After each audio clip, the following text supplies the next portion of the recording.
1 week season.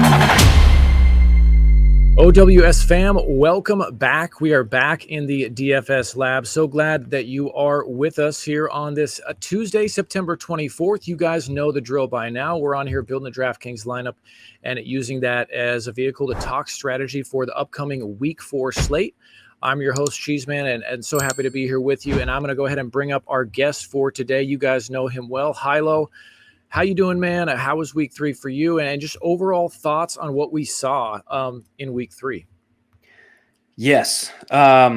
Week 3, I didn't go very heavy this week. We talked about it before jumping on here, but we're getting our house ready to list. So I've been very, very busy. Yes. If I'm not doing content and stuff, I am doing work on the house. So ready. Life stuff. Yeah. So I guess still got a lot of stuff to do, but we're trying to list in a week. So it's going to be another busy week this week. Dude, I had less than $500 in play this week. I did my primary single entry in the SPY, and then I took some shots on live qualifiers, and that was it. So I didn't have and really I made one primary roster. So I don't know if that'll be similar this week with a lot of work going on, but I think I want to get a little bit more. There's another 555 milli this week, so might be some shot taking there as well. So yeah, we'll see. Like that contest? You like the 555? Yeah. So I kind of made a decision. I made a business decision this year that I was going to try and. I see what you did there. Yeah, I was going to try and take some shots in the milli. So all these 555 millis are much more suited to kind of my play style. So I feel like every time, and I think we should expect them every 3 weeks or so. I think they're rotating at least, or maybe every 2 weeks even. But that's kind of this is the second one this season. So I'll probably take some shots in that this week. Love it. Yeah. Week 3 for me, I had a lot of CD Lamb, as I mentioned to you before we went on. And so that hurt me, man. The under 10 in a lot of my lineups didn't have as much Juwan Jennings, even though I had some, but I'm just going to take the long approach with CD and this Dallas offense. Obviously, Dak had a good game, but there's going to be some blow-up games for CD Lamb this season, and I hope it's not this Thursday because then everyone will be on the next slate, but I'll be damned if I'm not on him when he finally does have that blow-up game on a main slate. So, yeah, 100%. With that said, let's look at week. We got some injury situations, again, not maybe quite as bad as last week. But what's your overall thoughts on week 4? We got this Washington-Arizona game. That's the highest total game. And after people saw the Commanders last night, I'm sure that game, there's going to be ownership that congregates to that. You also have Carolina and Cincinnati, Philly, Tampa, kind of the top 3 in terms of over-unders. But there's quite a bit of a kind of 42 to 45 over-under games. What are your thoughts initially on this? Yeah, this is the week of sub 43 game totals. Scrolling through, there's that one game you mentioned, and then almost every other game has a game total below 43.5. The Eagles and Bucs are at 44.5. There's 2 games that are outside of that I want to talk to that is kind of be the focus of today. Right, yeah. I'm excited. So what do you got? So you're saying 2 games that are kind of below those 45 totals that you want to focus on here? That are slightly above. And that's the Panthers and Bengals and the Jaguars and Texans. Awesome. Let's with that said, let's jump in to DraftKings here, and we're going to target the SPY again this week. This is the biggest SPY, if that works for you. About 4,500 entries, $100 entry fee. I'll just take a quick look here at the. So yeah, 100K to first, 1.5x on the min cash. So yeah, where do you want to start on this build? Starting here at the QB, and you said you kind of want to target 2 of those higher total games. Yeah, so actually we're not going to start at QB. We're going to start at wide receiver, and this is a guy that and we're recording this on Tuesday, so off my very, very initial research on this week, is probably the top on paper point per dollar play, and that's Nico Collins. So we're just going to put him in there. We'll build around him. Why do I say that? The Jaguars lead the league in man coverage. They're playing 53.5% cover one. They're in man at a 61.4% rate through 3 games. That is absurd. We don't see that in today's game anymore. And what did Nico Collins do against man coverage last year? 0.83 fantasy points per route run. That was 3rd in the league behind only Tyreek Hill and CeeDee Lamb. This guy just absolutely dominates man. So we kind of talked about at OWS last week how the way to kind of neutralize the Texans is too high. And we saw that with Brian Flores. So yeah, like the Texans get the exact opposite matchup this week. So Nico Collins probably is going to project as one of the top point per dollar players on the slate. If I had to guess, it's too early for projections, but yeah, just penciling him in at only 7,200. His price is non-prohibitive there. Love that. Now, as far as where you want to go next, I don't know if you want Stroud at quarterback, but you talked on the slate, you talked throughout last week ad nauseum. Really, I felt like it was a theme at 1 week season, how things are shifting in the NFL. I feel like we saw it again on Sunday. You saw these tons of running backs with very huge fantasy scores, and very few of the top end wide receivers put up huge games. It was more the mid tier. Obviously, Juwan Jennings putting up an absolute outlier black swan of a game. But quick thoughts just on where you want to go next, especially quick thoughts on, is this just a continuation of what the trend we're seeing at the running back position? Yes. We broke this down last week on the slate. And even though we're beyond, I won't go into all of it because it'll take up so much time. I think we spent like a half hour talking about this on the slate.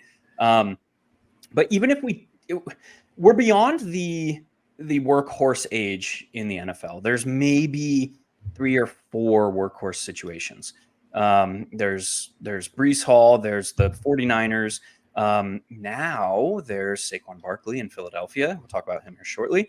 And then there's Kyren Williams still. Bijan is he's not a workhorse back anymore, or at all. I mean, we thought he had the potential to grow into one this season, but Tyler Algier is continuing to hang around. There's really no other. I mean, even Breece Hall, he's not playing workhorse snap rates, but he's seeing so many targets that we can kind of like consider him this workhorse because it's getting him over very consistently around the 22 opportunity range because he's seeing like 8, 7, 6 targets every week. So that even though like the word workhorse is used loosely on a guy like Breece, the volume is enough to matter there. But if we look at the entirety of the league, we know that rushing rates are up, and that's due to this too high kind of base alignment that we're seeing in the league. We know that there's fewer like workhorse backs than we're used to, but with the increase in rush rate, we're still seeing like an increase to the number of running backs that are seeing 18 or more touches, 22 or more touches, 25 or more touches.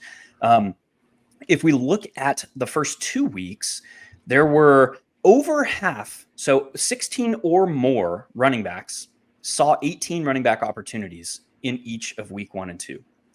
There were 9 running backs each week in week 1 and 2 to see 22 or more opportunities. Yeah.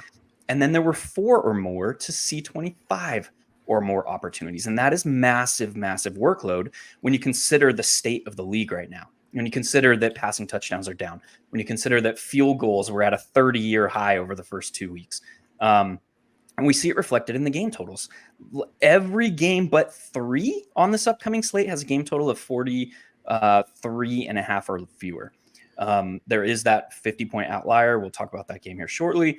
And then there's the kind of in-between games, which we're going to focus on in this roster of the Jags and the Texans and the Bengals and the Panthers. So, what does that mean for us? And this was behind the paywall stuff last week because we identified a trend at 1 week season. The fact that more running backs are seeing more touches means that we should probably be considering running back in the flex at a higher rate. This was one of the primary points of emphasis at OWS last week. We talked about how Guys like David Montgomery. David Montgomery was not going, it was very unlikely that he was going to see 25 plus opportunities in that matchup, but it was highly likely that he was going to see 18 plus. He saw 18 in week 1. It was like 16 or 15 in week 2. And in that matchup against Arizona, it was highly likely that he was going to see, even in a split backfield, 18 plus running back opportunities. So how different was he of a play than a guy like Jordan Mason, a guy like Zach? Well, a little bit different than Zach Charbonnet, because he was like coming off of 90% snap rate. But the point here is there are probably more options than the field is going to give credit for that are viable in GPP play at the running back position. So that is something that is a trend. That is something that we should be attacking fairly heavily. And we're going to build this roster with 3 running backs. So let's do it. Let's love it. All right. Where do you want to go first here? Obviously, we got Nico in there. Where do you want to go next? We're going to do our primary stack, and this feels a bit point chasey, but it is a nod to kind of the state of the Bengals right now.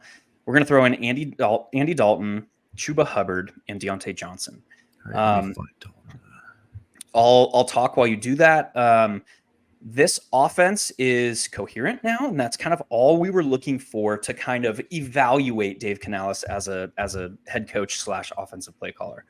We've seen him as an offensive coordinator last year in Tampa, but now we were like, is this guy just suddenly bad at running an offense, or is he extremely handcuffed because of the quarterback situation? So now the offense looked very good in week 1, and they also lost Adam Thielen. So is this a potential case where we see Xavier Legette or Jonathan Mingo like become this number 2 option in the offense? Probably not. So if this offense is coherent, they're playing a Bengals team that is extremely banged up on both sides of the ball. They lost Brown, their right tackle, last week. He was carted off. He's probably done for the season. It looked like a knee injury. So this Bengals team, they are extremely pass heavy. They're number 1 in the league in pass rate over expectation through 3 weeks. So that gives additional offensive plays to their opponent typically, or to the game environment. So if the Panthers are down Adam Thielen, if this is a nice game environment, has the 2nd or 3rd highest game total, if the Panthers and if Dave Canales, by extension, is like for real with a coherent quarterback under center, the offense is highly likely to run through these primary 3 players in Dalton, Chuba Hubbard, and Deontay Johnson. So none of them, they're all priced below 5,700. So you get this nice tidy 3-man stack, primary stack, for a combined salary of 16.6. So what do they have to do for 4X? Not a lot. So it's a nice tidy stack to kind of start off this build. I love that. To average 4X, they each got to average 22 points. Andy Dalton had, even in a positive game script, had 37 pass attempts on Sunday. Just was looking at the game logs here, and Chuba Hubbard had 21 carries and 5 targets. And then, Deontay Johnson, I didn't look what he had. But again, I think you're right. The volume is going to concentrate. Go ahead. That's a good example of what we kind of opened this session with, in that Chuba Hubbard is playing 60% of the offensive snaps, but he saw 26 running back opportunities. Yeah. So that should grab our attention here moving forward. And he lost out on a touchdown carry. He caught the touchdown, but he lost out on a touchdown carry. But is that noise? It's probably variance. So I mean, this guy has paths to, especially if the Bengals are without their 2 defensive tackles again. Both Sheldon Rankins and BJ Hill missed last week. They came in either with an out designation or a doubtful designation. So that tells me it probably wasn't close to them playing. So they had guys like Jay Tufele and Zach Carter, Guy Lawrence playing heavy snaps. And these are guys either tail end of their career guys or guys who are not proven for defensive tackle. So we kind of saw what that meant last night, I guess. with Washington kind of just controlling that game environment. So if those guys remain out, Chuba Hubbard has the volume expectation, and this Panthers offense kind of, if they're for real, which they certainly appeared to be last week, there's a lot of upside because we get a matchup, we get plus opportunity because of the injuries. And yeah, I don't see a lot of holes to poke in this one early in the week. Yeah, and great point on the D line. That reminded me last night when I was watching the game was that Cincinnati had no pass rush. Jaden Daniels had a clean pocket and was able to drop back and just fling stuff. Obviously, he created some room with his legs as well, but that's a great point there. So, okay, we got this Carolina core in here. Do you want to do a bring back, or what are you thinking next? Yeah, we're going to bring it back, and probably not in the way that you would expect. We're going to bring it back with Mike Gesicki. The state of the tight end position on this slate does not look good. I mean, there's Trey McBride, who is in the concussion protocol at the top. There's Travis Kelce, who is not as involved in the offense. There's Brock Bowers, who's probably your top on paper play on the slate. And then George Kittle is questionable. Dallas Goedert is on the slate, had a massive price increase. David Njoku's hurt. Evan Ingram's hurt. So it's like, where do we go on this slate at tight end? On a slate like this, where fewer players are on the slate at the position that you need to fade, like them just putting the slate out of reach, it brings viability to these pay down guys. Mike Gesicki is a guy, he's highly unlikely to play more than 55% of the offensive snaps this week. But when he's on the field, he's in a route because he's an atrocious pass blocker. He's atrocious in pass pro. So when he's on the field, he's in a route, and that gives credence to some volume flowing through him against a Carolina Panthers defense that is in zone at a 81.7% frequency. So, and beyond that, they're into single high. So they're in zone, but they play a lot of cover 3. So that means they're in zone, but in single high, 72.0% of the time. That's second in the league so far. So there is some mismatchability here with a athletic pass catching tight end like Mike Gesicki. Absolutely. Love that. All right. So we got 3 spots left, or 4 actually. You want to do defense next? You want to look at one of these other spots? Let's go to, I want to single out this this idea that we talked about running back volume. And so we're going to pencil in Najee Harris here. Jaylen Warren was pulled from the game either through re-aggravation or a separate injury because Mike Tomlin just said, like, you're not running the same. So he pulled him out of the game. And Najee Harris, he's got the Q tag right now because his arm was in a sling after the game, but he legitimately handled the last carry of the game prior to the kneel down. He did a too small celebration and flexed, and his arm or shoulder or whatever looks fine. So I don't think the field is going to necessarily get here, but he gets one of the nut matchups on the ground against a very cover 3 heavy Colts defense. He saw 22 opportunities in week 1, 19 in week 2, 23 in week 3. So 66% of the time so far, he's seen 22 opportunities or more. And now with the status of Jaylen Warren, that probably cements that a little higher chance of him seeing 22 plus here. So good chance of volume, good matchup. We'll go with Najee Harris and good price, 5,600. Absolutely, man. That's a sharp play. He also got 5 targets last week. Yeah. All right, so we'll go to the flex, and we're going to stay at running back, and we're going to put in Saquon Barkley. Here we go. I mentioned the fact that Saquon is probably in the conversation for workhorse usage. I mean, he is top 3 in team opportunity share. He's top 3 in snap rate. He saw 26 opportunities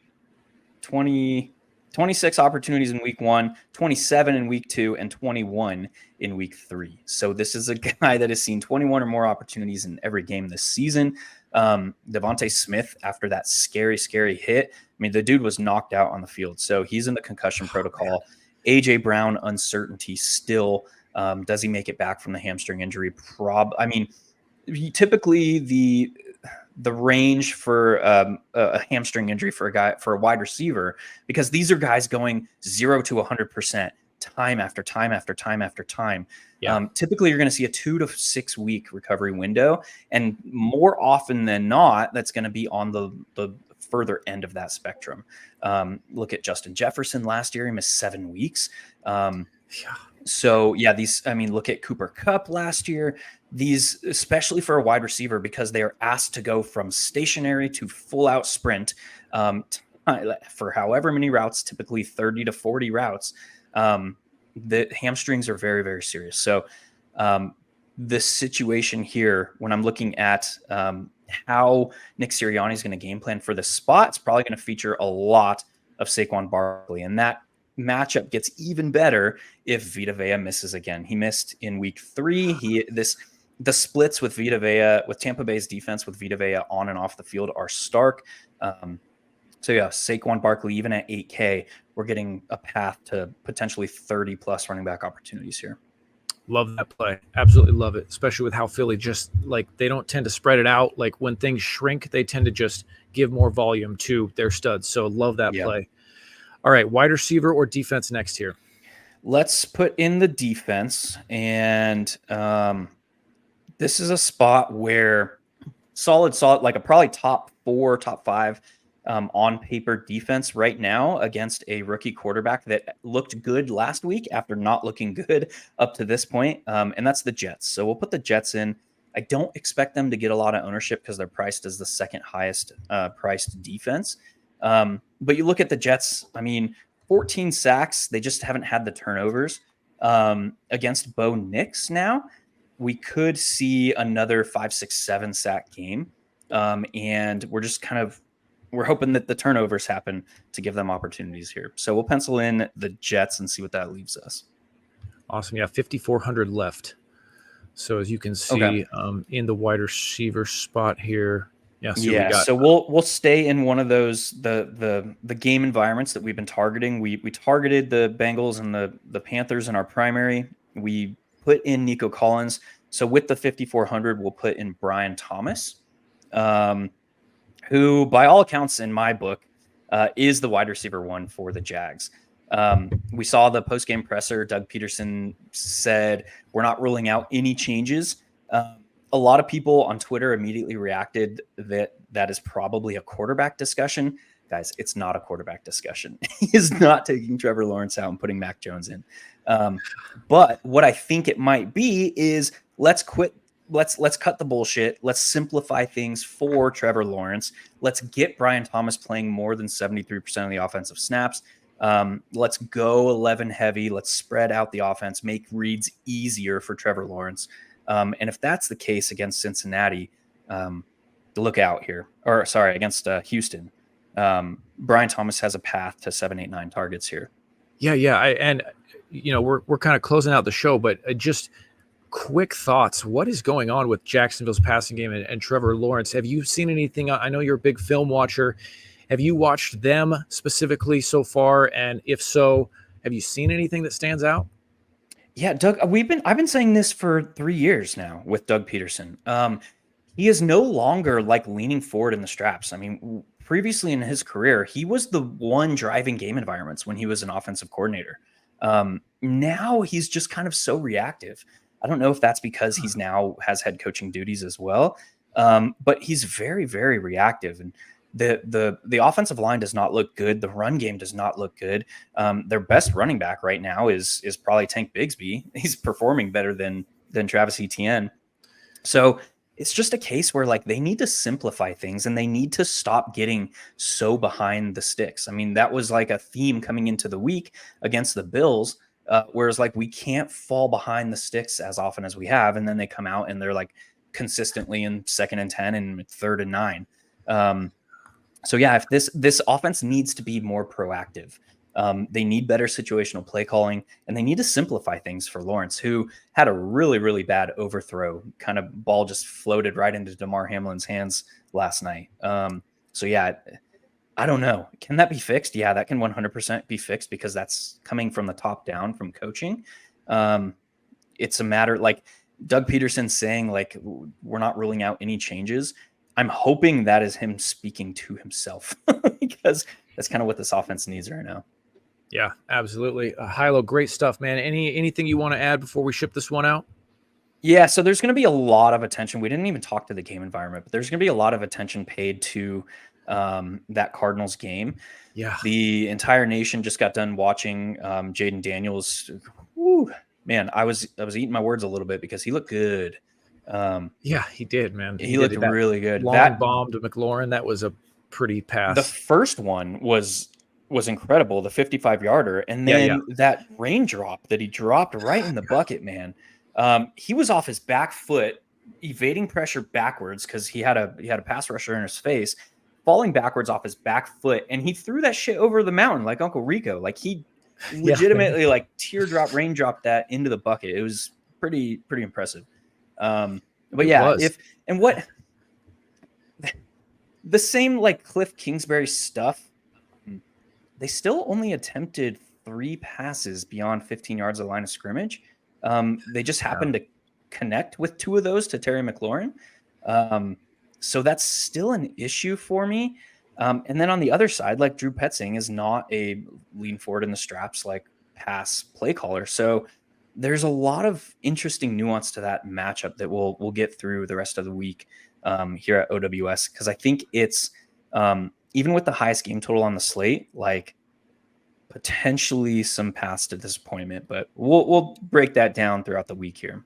Absolutely, man. Yeah, guys, like Hilow said, 1 week season over there will be a lot more depth to kind of look at the different ways that game could play out this coming week. So head to 1 week season, check it out. Hilow, as always, man, great to talk with you, and thanks for the sharp thoughts. Yes, sir.